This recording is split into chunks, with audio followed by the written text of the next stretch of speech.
Okay, so this is our progress so far. So there's just one more thing left to be done, and that's creating of the tails of the jacket. And that's exactly what we're going to be doing right now. So I'm kind of hiding everything but what I need. And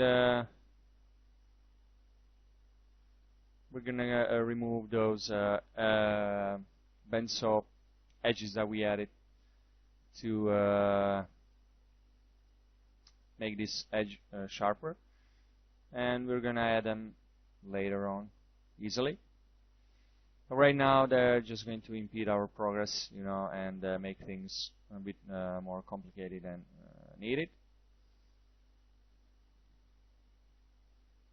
So there's a little bit of tweaking here before we go from here into the tails. So we're gonna extend this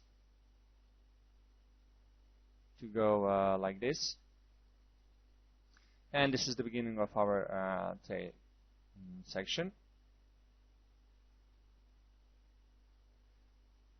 And from now, from this, we're gonna use each of those sides to create one of the tails for of the jacket. And using bevel here,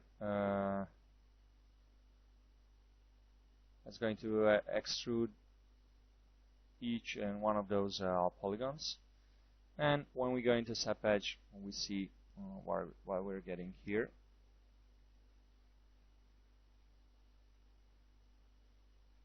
So that warning that we get, you know, that some polygons have more than 4 vertices when you go into Sap Edge. That's there when we removed those edges that we used to sharpen the edge of the jacket. And once we remove those, we got some 5-point polygons left.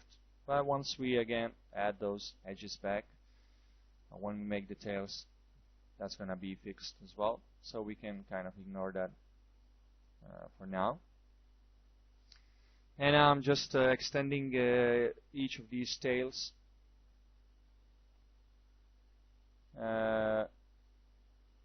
right now, and I'm trying to break this up to kind of make it more interesting, you know, like they're, you know, a bit bendy, just like we see in our reference images.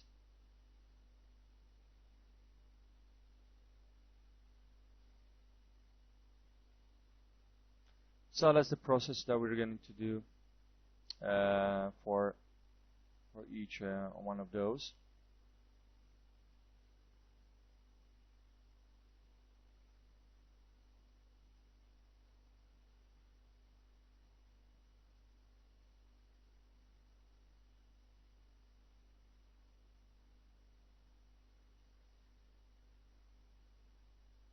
And we have to kind of jitter it on all axes. Yeah, so you just look in the perspective view to see how it looks, and then maybe you need to rotate it in the top view or in the right view or in the back view. And now we do the same process for this one. That is just extend.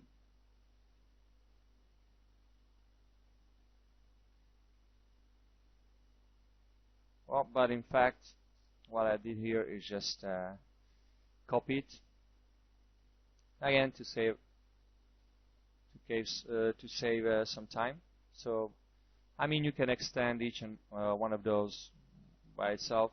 It doesn't matter. Or you can, you know, copy paste like I did here.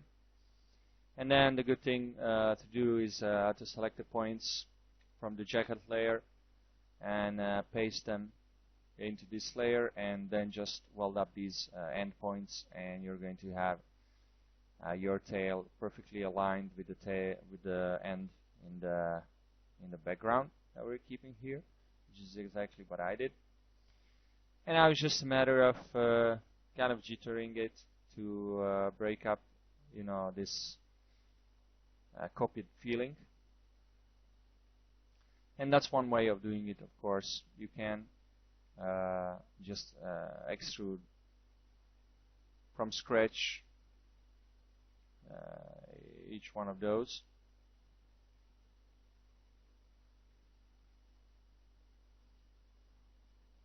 Now in retrospective, it would have been nice to maybe do the UV map right now just of these tails, because later on they're going to be a bit more complicated.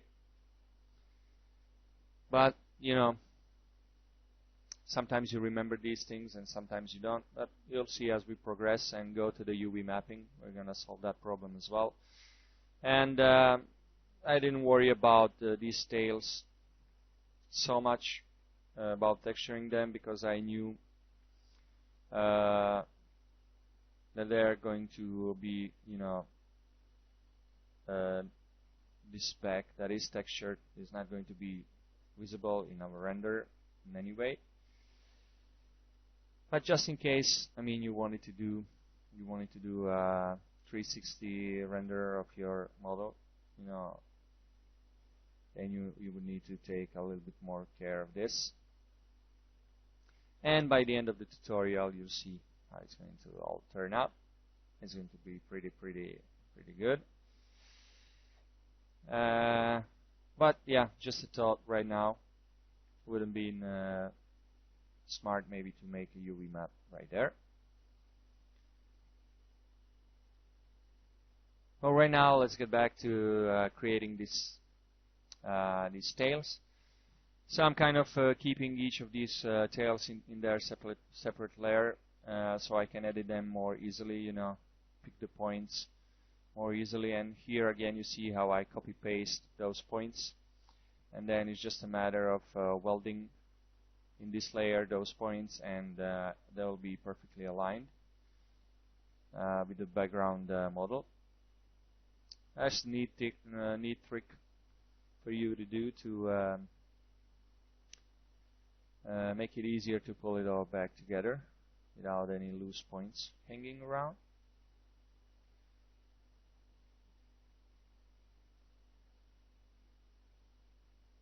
So the process is more or less the same, just kind of tweaking to get rid of that copied look.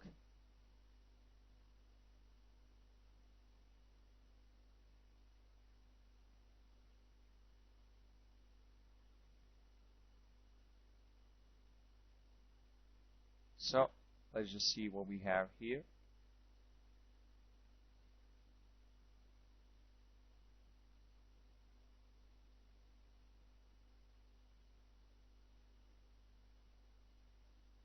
So we can just put this all back together, and once we merge, all points are going to merge, and we see when we go into SAP Patch that is actually good.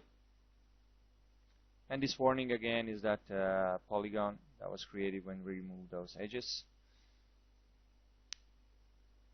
And there we seen a little bit of pinching when we went into SAP Patch, and that usually happens when you extrude and the polygon that you extruded is left behind. So you actually have a polygon, underneath this polygon that you extruded. And when you go into SAP Patch, that's going to show up as a little pinch. But it's very easy to fix, just as I fixed it. Just delete that unnecessary polygon, and you'll be fine. And here, adding some additional tails, to make things a bit more interesting. And we can also see, a reference image that it has these tails coming.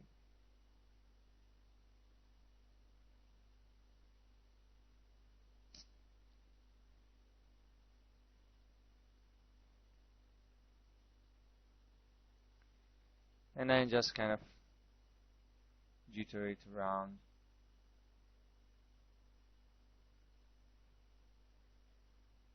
Because we want to definitely lose that,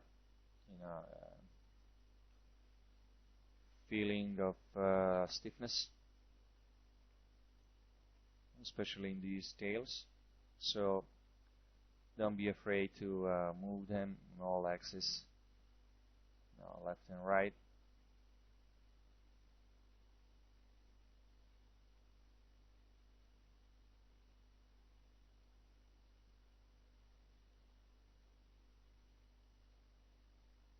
Just move, rotate, move, rotate. And yeah, like the way that's looking.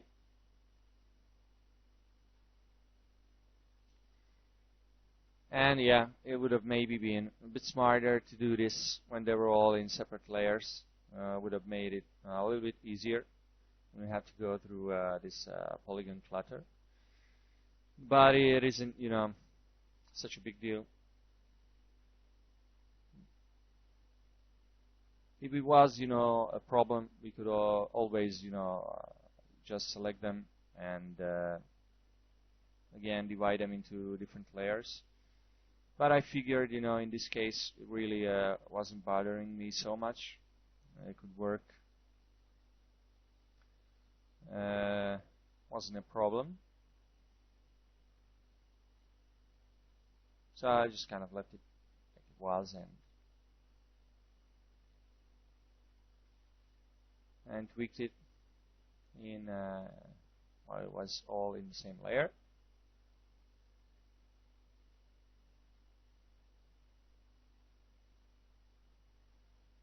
Now, of course, if you did wanted to make the UV maps before everything was this jittered up, it would, of course, require a little bit more planning.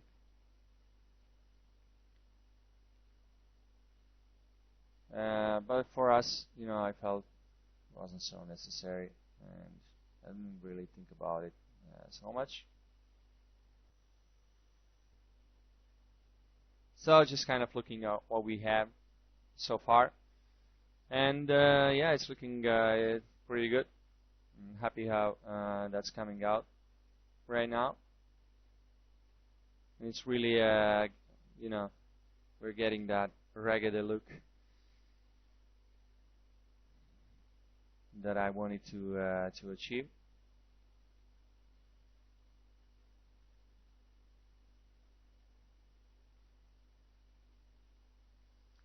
Yeah, and while you're making these, you should just be mindful that they're not intersecting each other too much. If possible, we want to avoid that completely. So I'm just kind of being mindful of that as I create these extra tails, just watching, that they don't intersect with each other.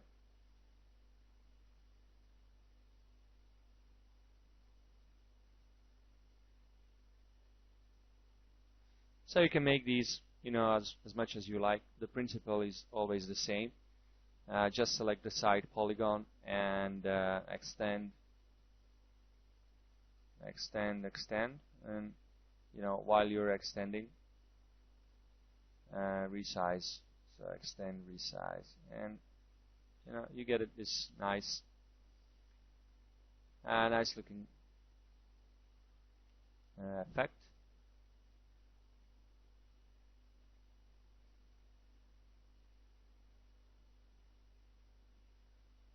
So as we rotate these, it might lose some of this. Some polygons might get twisted in the wrong way. Well, when you turn it into subpatches, it really does make it's not so visible.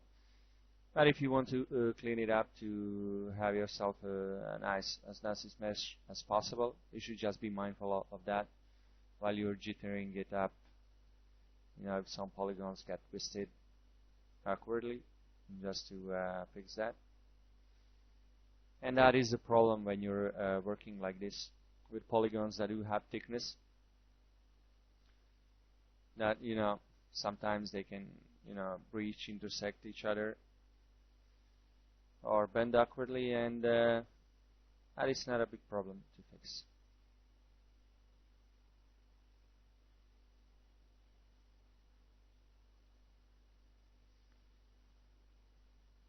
So pretty happy with those. Now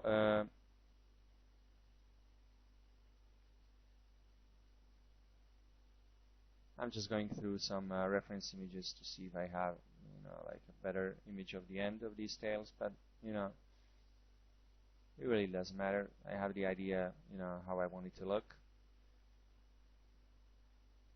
and kind of wanted it to end a bit more pointy at the end. And of course, when you're happy with the form and with all the tails, you should definitely go and check each and one of those that they're closed at the end.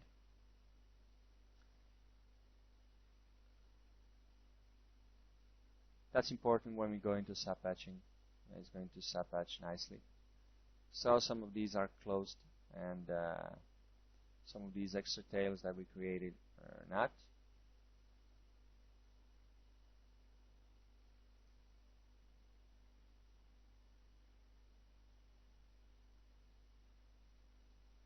And yeah, very happy with what we have.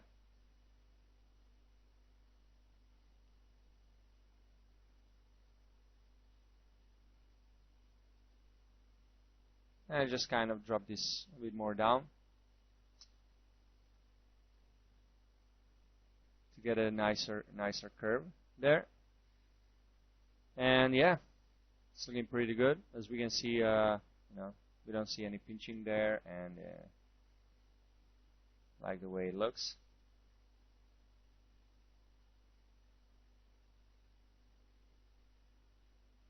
And now we just have to bring back that subdivision that we had to make things a bit more sharper. And now we're left with these two 5-point polygons that of course are not subdivided now, because it's actually a 6-point polygon, because Benso Pro won't work on any polygons other than 4-point polygons, so we have to do this manually.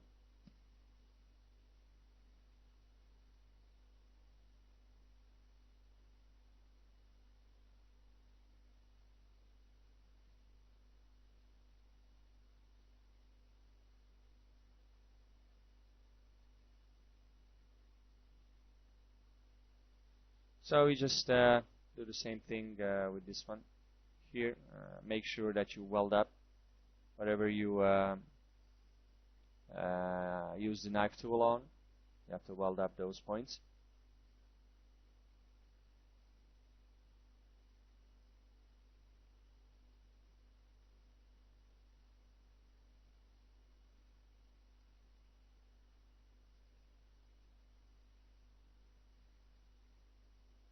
And of course, we kind of have to go with the Benso Pro all the way around.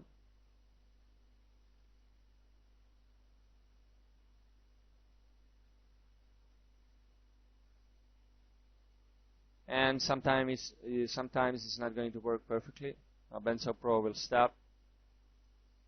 Now either the polygon is facing the wrong direction, so you just have to find out, which is what I'm doing right now. I'm just kind of finding out how far the Benso Pro went, and kind of fixing that. So it's kind of a search, okay, so stop there, and we just have to weld that up.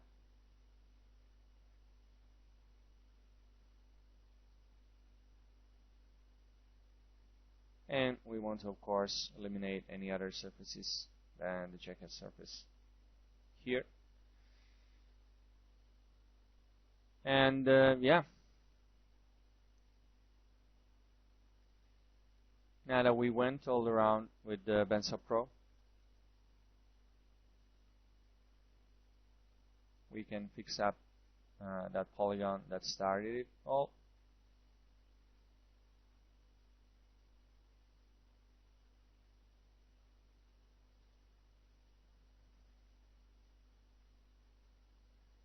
And yeah,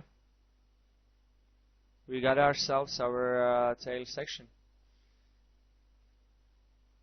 Maybe it's a bit smaller. We can stretch it out. And that's exactly what I'll do. Just kind of make it a bit, bigger to have it a bit more presence there. Really like how they turned out, and I kind of want them to be seen a little bit more.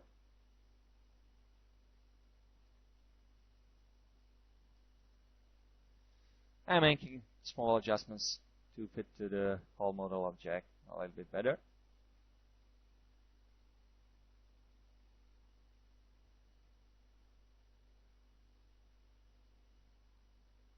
And yeah, that's looking pretty good. Pretty happy with that. And yeah, this is our model, and it's finished. So give yourself a nice pat on the back. As we continue working and we put our Jack in a pose, we're going to add some more creasing to the clothes and add a little bit more detail in that direction. But right now, as far as I'm considered, that's done. So a perfect place to save our work and end this session.